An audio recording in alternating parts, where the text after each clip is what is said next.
ইফতারের সময় আল্লাহ পাক রোজাদারকে এত ভালোবাসেন।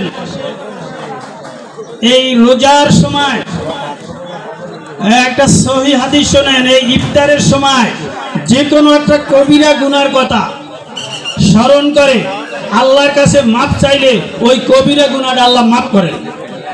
30 দিনে যদি বড় 30টা কবিরা গুনাহ আমরা মাফ করাই নিতে পারতাম তাহলে আমাদের অনেক লাভ হইতো। বড় বড় 30টা গুনাহ, যেই গুনাহ খাস তওবা ছাড়া মাফ হয় না, এটা ইফতারের সময় আল্লাহর কাছে বললে আল্লাহ মাফ করে দেন। আর এই ইফতারের সময় আল্লাহ তাআলা এই রোজাদারের জন্য একটা নিয়ামত রাখছে।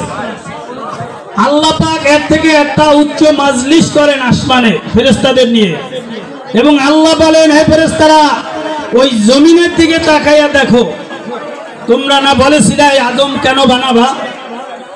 আমি তখন কি বলেছিলাম? ইন্নী আ'লামু মা লা তা'লামুন, আমি তোমাদের চাইতে বেশি জানি যেটা তোমরা জানো না।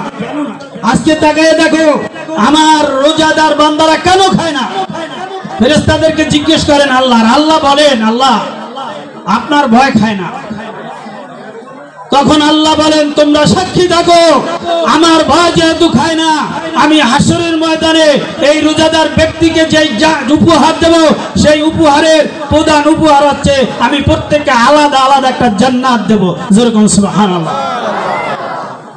রোজাদারের জন্য আর একটা খুশনসিব হচ্ছে, নিয়ামতেরটা বলে বলছি, সেটা হচ্ছে হাসরের ময়দানে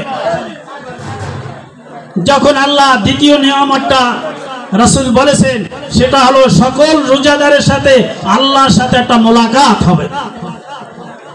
আল্লাহ তখন বলবেন, বান্দা আমার জন্য রোজা রাখছো, আমি তোমাদেরকে জান্নাত দিছি, আম মানুষের সাথে তোমরা সেই জান্নাতে যাবে না। তোমরা কি করবে? তোমাদের জন্য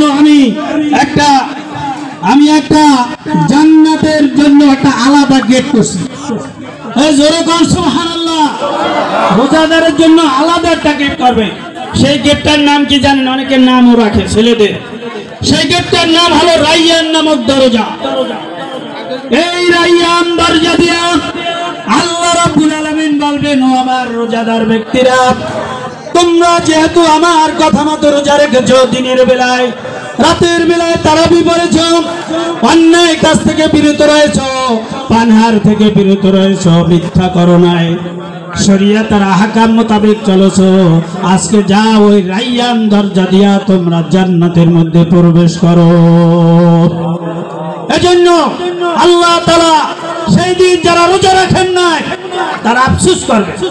আল্লাহর হাত থেকে যেদিন রোজাদারেরা পুরস্কার নেবে, আর যারা রোজা রয় নাই তারা সেদিন আফসোস করবে, আরে আমরা কি করলাম, আমরা আজকে আল্লাহর দরবার থেকে নিতে পারলাম না। আল্লাহ রাব্বুল আলামিন আমাদেরকে আপনাদেরকে এই রোজা, এই ইফতার, এই সেহরি, এই তারাবি এগুলা যেন সবটা আল্লাহ কবুল করেন। জোরে বলেন আমিন।